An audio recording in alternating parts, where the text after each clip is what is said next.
Welcome to the Market Mindset. We are the hub for news, results, and CEO interviews focusing the junior commodities sector. We provide market analysis and perspective that will help position you for solid returns.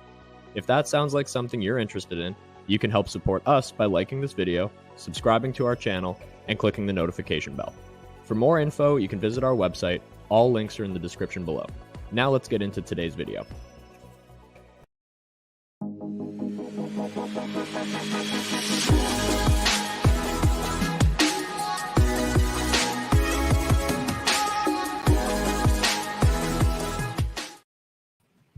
Good morning, everyone. Happy Friday. What a show we got lined up today. We're just going to touch base on ESG. You've heard the term thrown around here a little bit, and to be honest, we focus pretty much exclusively on the E part for good reason, because that's the workable part. And if you've been paying attention to the news lately, there's been a little bit of pushback on ESG, as there should. And before we get into what that is and who's involved, I want to kind of give a kind of a breakdown as to where it's coming from, who's pushing it, who's promoting it, who came up with this whole idea. And we'll kind of go through our key stakeholders, as I like to call it, right now. So this is a World Economic Forum concept, and they define it as it refers to the environmental, social, and governance information about a firm. And their marketing says there's a growing evidence that companies that take the environmental and social responsibilities seriously perform better financially. This has naturally made investors sit up and take notice. So that's a very complicated marketing sentence that we'll get into in a minute. But let's look at the other partner with World Economic Forum, which we talk about quite a bit, which is BlackRock. And BlackRock, who is also a client, the Federal Reserve is one of their clients. And I always preface this, people say, well, BlackRock's a giant fund. It's not their money. Well, it doesn't matter if it's not their money, it's client money. They are responsible. They are the chief drivers of that money. They invest that money and choose the firms they use. And they often have board seats on every company they're working with. And they will sit on that board and dictate what's going to happen, or you don't get funded. So there's plenty of articles you can search on that. So if you are unsure of the say that Larry Fink and BlackRock has in this world, and that association with Vanguard as well, then that's easy to look into. That's a whole other show unto itself. We've touched on it a little bit, but that's the other main player. And they call it, they say ESG is often conflated or used interchangeably with the term sustainable investing. And that's the part we are okay with. They consider sustainable investing as an umbrella, and ESG is a data toolkit for identifying and informing our solutions. And they call it the non-accounting, that would often be also associated as goodwill of a company, information, because it captures components important for valuation that are not traditionally reported. Very good. This is a much better definition. I agree with it. The valuation of companies has become more complex, with a growing portion tied to intangible assets, and ESG metrics provide insights into those assets, such as the brand value, the reputation, and decisions taken by management in regards to efficiency and future strategic direction. We'll get back to that again. The other key main player in this are Goldman Sachs and Soros. So I've kind of put them both together.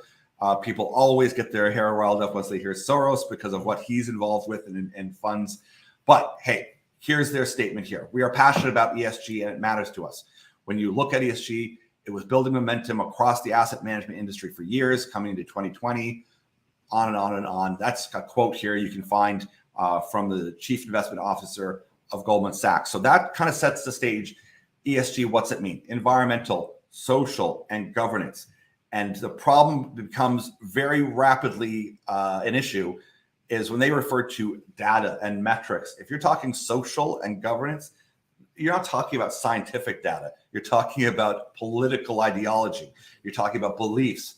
And even, and we won't go down this road too far, even on the environment, that is not decided yet.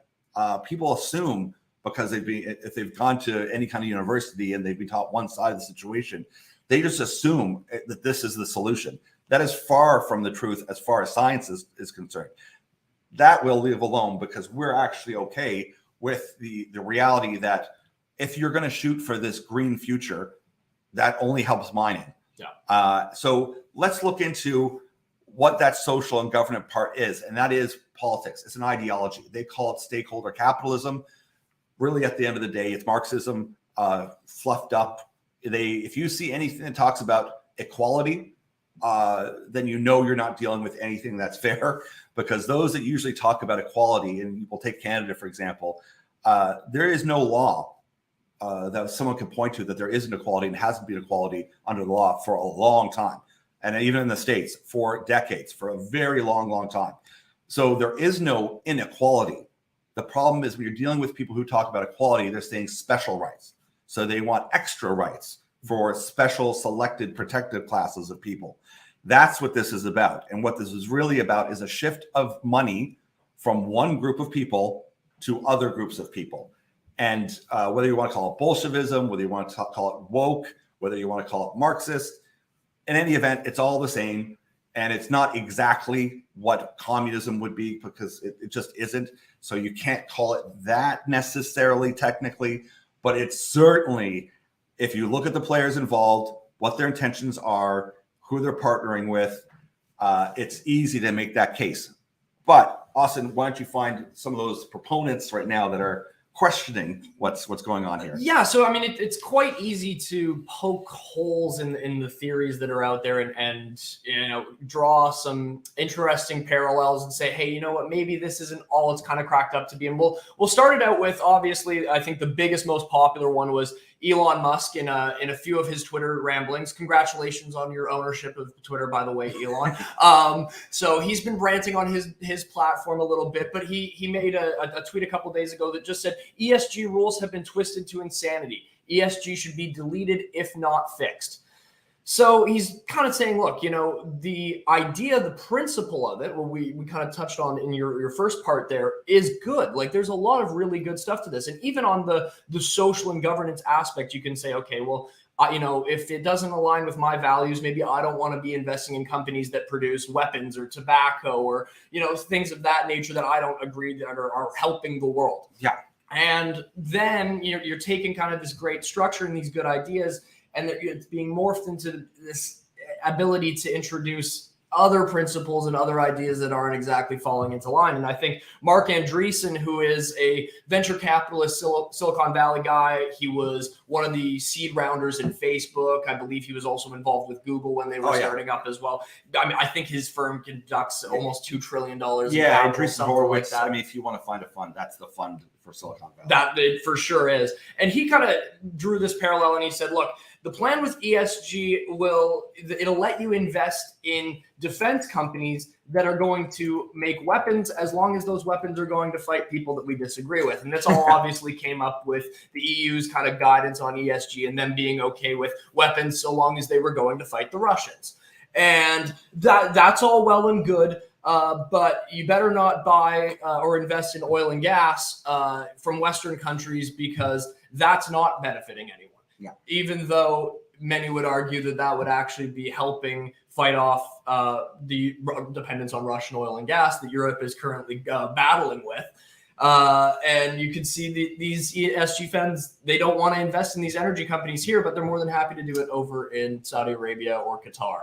Yeah, so they'll find another entity used to fund that. And Canada's a perfect example of that. We won't use, we'll try not to use mining in Canada. We'll try not to use any oil and gas in Canada out of Alberta, but yet we'll import billions from Saudi Arabia. Yeah. Now, if you were actually going by a true ESG score, you couldn't do that because of their human rights violations in Saudi Arabia. The funniest, their biggest, asset that they claim that they're embracing is China, to bring them into the fold with this ESG plan.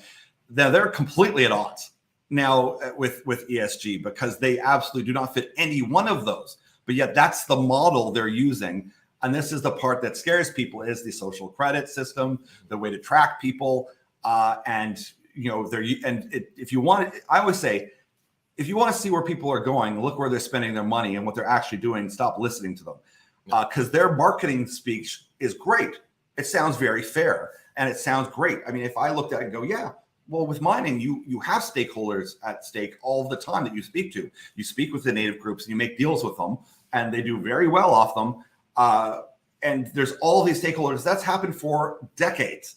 So, there isn't a need for that to be strengthened. Most of these companies have dealt with stakeholders along the way, governments, building infrastructure, building bridges, building schools, building all this for communities.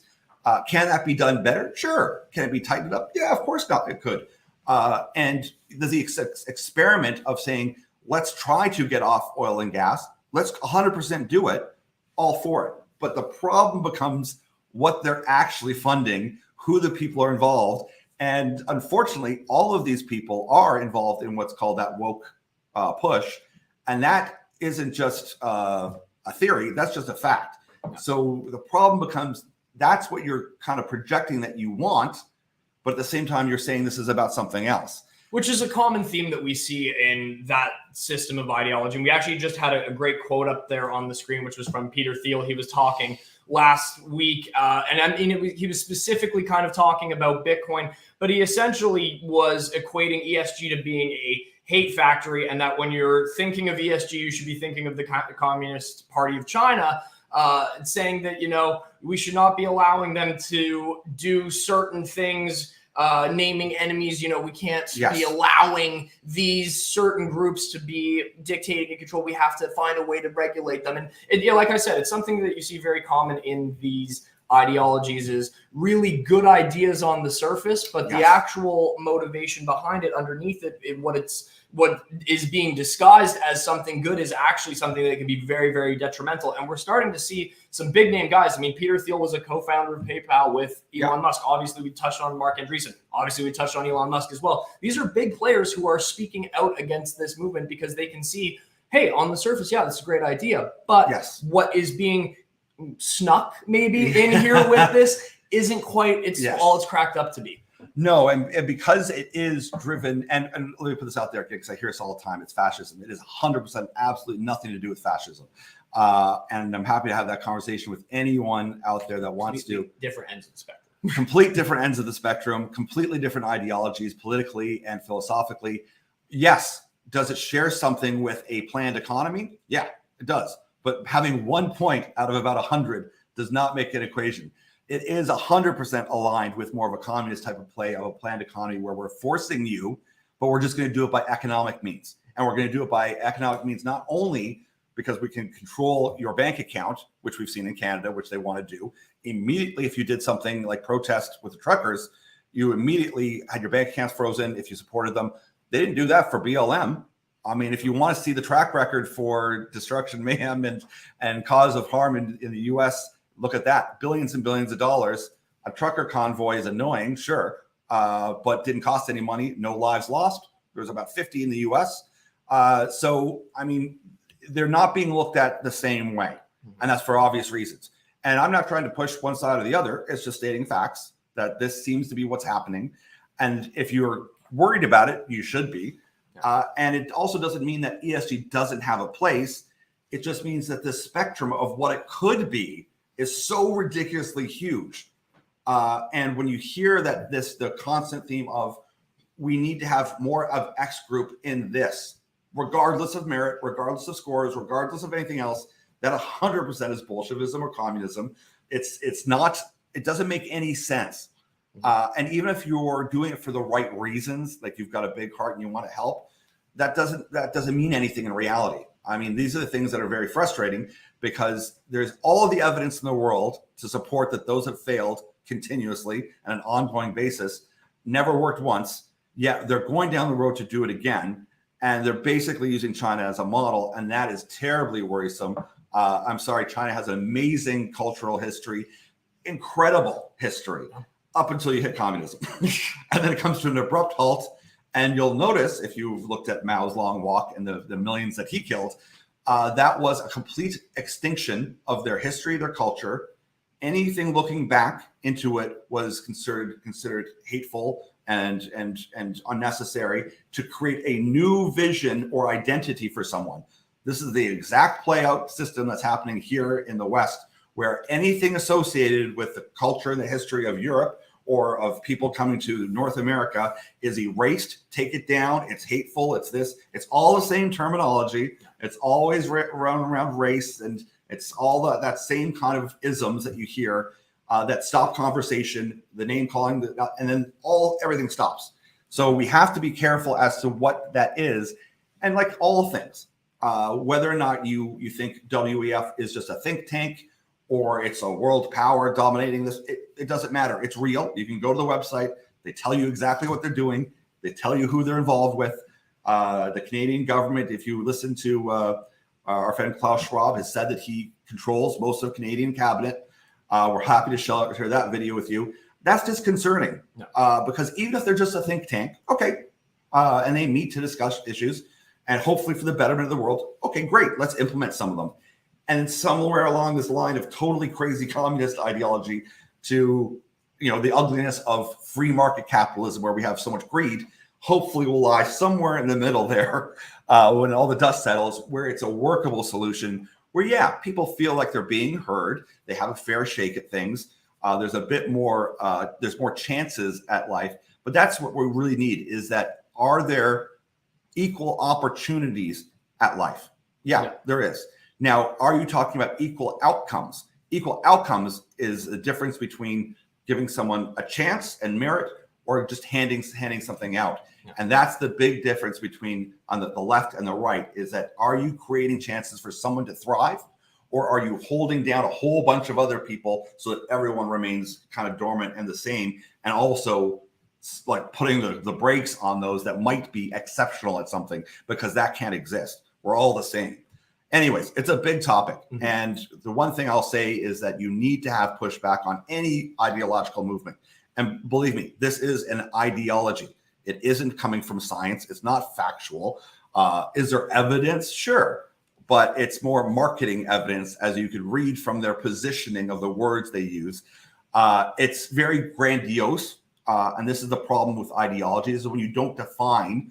It's kind of like when they said with masks, it offers protection. Well, if I put tissue over my face, that offers protection. Not very good protection, but it does fit the definition of protection. Yeah. So you always have to be careful of the wording when it's very vague and there's no actual definitions or the definitions keep on changing, which we see with a lot of the woke wording. You can't keep up with it. I have no idea how to keep up with it. They change their terms all the time.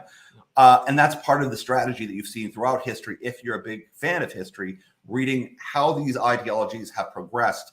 And even we have documented it, they still happen. And we shake our heads going, does no one read this stuff? How did this happen again? How did it happen again? But, there's been a lot of talk in the political sphere. And even we were at an event last night where the term gatekeeping came up a lot. And that's the concern, I think, from a lot of these more popular guys like Elon and Peter Thiel, who are talking about ESG and saying the risk that this presents is it becomes another form of gatekeeping you out of the economy. We're able to say, you're not doing things the way that we want it to be done, so you can't do it at all. Yes. Or you're not going to get any financial support from us, be it the government or these major funds or anything like that in order to help it. So that's the concerning thing. And if we want to talk about having equal opportunities, then we should all be fighting against any sort of gatekeeping on the economy or financial growth because it reduces everyone's opportunities to grow and succeed on those fronts.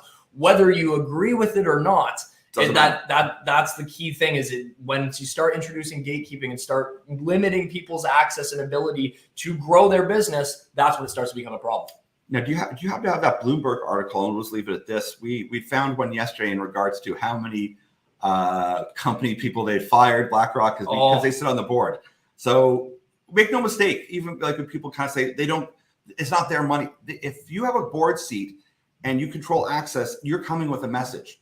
And they come to a message with all these companies and say, if you want current funding, if you want our US equity, our Latin American equity fund to give you more money or to invest in your company, then you're going to play ball. That's exactly what they do. And they're proud of it. And Bloomberg did an article where it stated. So it was, I'm just trying to find the number here, but it was, I believe they voted against 843 board members over 1,327 different companies that they're on the board of. So, and we were able to kind of deduce from that article, we said, okay, well, they're on at least this many boards. Yeah. So we don't know, there's no exact number that breaks down how many boards BlackRock has a seat on, but it's at least 1,300. Yeah. Which is a few. Yes. And they're carrying a direct message. And basically this is kind of like laying siege. And they work in coordination with governments. As we know, BlackRock manages the Fed's money. So if you don't think that's strange behavior and you don't think that that means anything, I mean, there's nothing to talk to you about. Exactly. But it's interesting nonetheless. And that's why we kind of look at this. We say, what do you think is going to happen next? Well, they're telling you what's going to happen next. And where is there an opportunity to make money? There's a lot of money to be made in this sector. I'm all for, let's go for it. Let's do some of this carbon neutral technology. Let's do all of these things. Because there's money to be made, sure. But you're not ever going to stop using oil and gas. I'm sorry. It's not, I mean, certainly not in the next couple decades, because whether it's the plastics you use for this computer, unless you've got a substitute that they've been working on that they haven't unveiled yet, which I'm pretty sure they don't, as we've seen them not unveil any solutions up to date that they've known for a long time, whether it was we're shifting to nuclear, we're shifting to maximize. It's only today that they put out in Canada's regard, and yesterday, $2 billion towards the battery energy side. And the US acknowledged, yes, we're going to be funding mining. And even Canada, there was a bit of a Reuters article as well, acknowledging, okay, we know that we have to go down this road. It's a bit late. They should be doing this a couple of years ago. Yeah. But at least we're down the road. And I mean, as we know with mining, just because you fund it today, it's years to get there. What's the cushion to deal with all the energy and food supply issues in the meantime? Yeah. So we're not trying to be fearful or fear mongering. We're all for the environment. So anything that strengthens the use of flowing capital in to make a mine all electric, to make it clean and environmental stuff, all of these have to have bonds as well for cleanup after as well. So people just don't know what goes into one of these sites nowadays. So there's lots of good, and we should all, as people, just be cognizant of the players, their wishes, because this isn't coming from people. Like, that's the other thing, is they try to say, they word it that investors have wanted some of these changes. Well, I guess BlackRock are technically investors. They're investors, yeah. So, and the investors also are Goldman Sachs, and they're JP Morgan, and they're the Fed, and they see that, okay, if we're shifting, let's shift and let's do it. And that's fine. We should be doing that, and let's give it a shot and see what it does. And that opens up. Imagine the floodgates when they can say, listen, we acknowledge now we need all this copper, lithium, we need uranium. What's that going to look like to that sector when they fully acknowledge and we start building out new energy systems with nuclear, with vanadium redox batteries, with all these incredible technologies? Will that hurt the oil and gas a bit? 100%, but there will be a transition. I mean, like we said, oil and gas will probably have a banner year this year and the next year, just as the unintended consequence for especially Germany of using coal, and they're pretending they're the greenest place on earth. So this is part of the problem with when you play too much politics and you don't look at reality. And it's not really picking on politicians that much, but a lot of them don't even know or understand what they're involved in or what they're getting themselves into. But it's interesting times.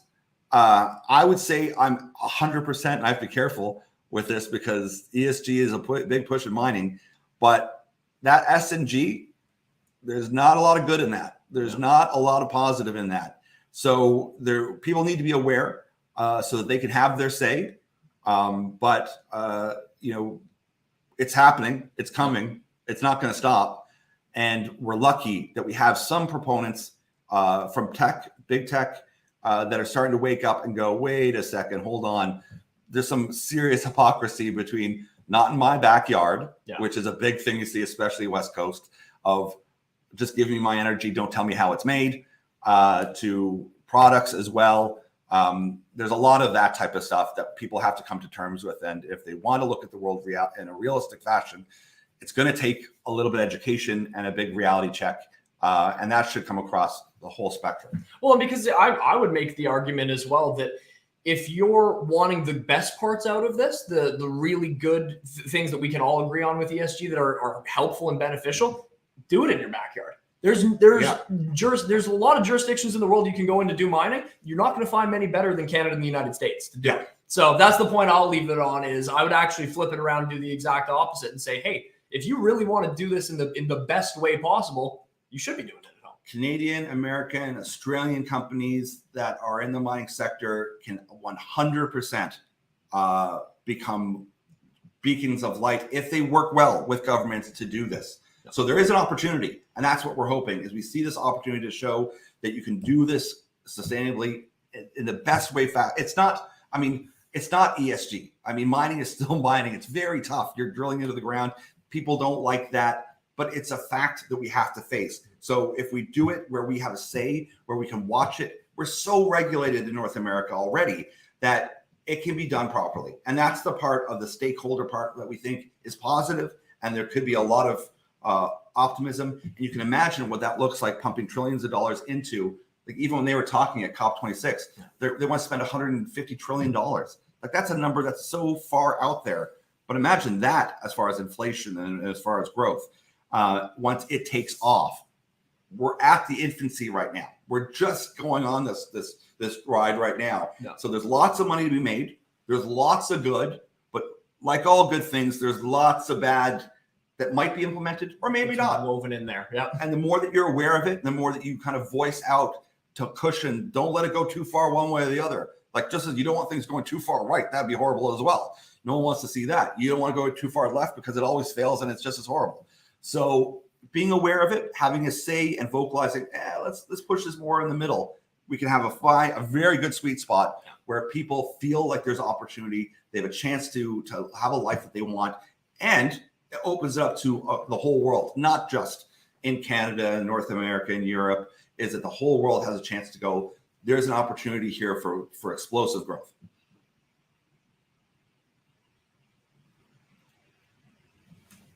Well, thank you so much. Have a great Friday. We'll talk to you again soon.